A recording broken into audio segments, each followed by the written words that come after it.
মার যতদিন বেঁচে আছে আমরা সকল ভাই ভরণ পোষণ সব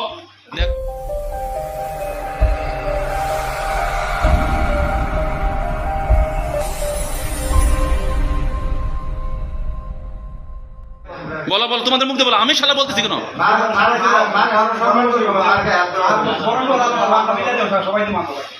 আমার কথার সাথে মিল আছে?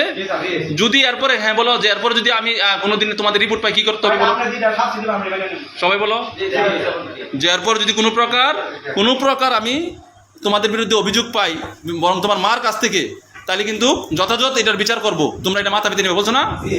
বলছো তো? আচ্ছা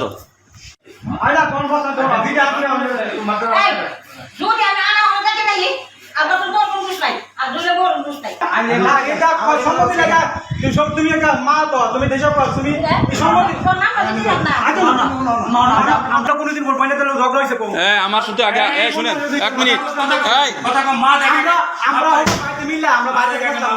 তোমাদেরকে আমি প্রশ্ন করবো, তোমাদের মার কাছ থেকে আগে মাফ নাও, তোমার মা আগে মাফ নেওয়ার পর প্রশ্ন করবো। বলো তোমার মাকে, এখন আপনি মাফ করার পরে এখান থেকে পয়সা যাবেন।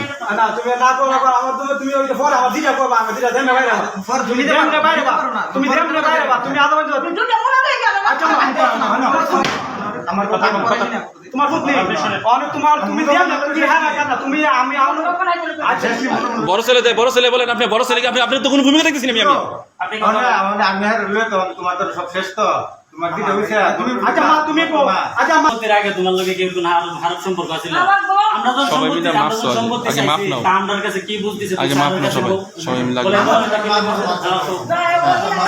আপনি সবার মাথায় হাত বুলান। আপনাকে তো আমি তো ভিডিও রাখছি, আপনি বলতেছেন না কেন?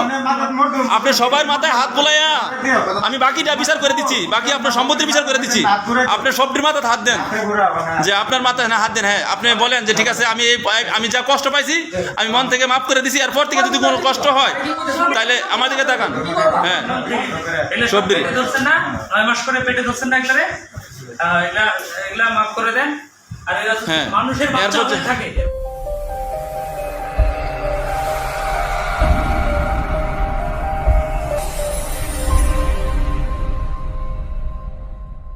সম্পত্তি নিয়ে যাই হোক, কিন্তু আমার মার গায়ে কোনোদিন হাত তুলবো না। বলো তুমি ওদিকে তাকাইছ না।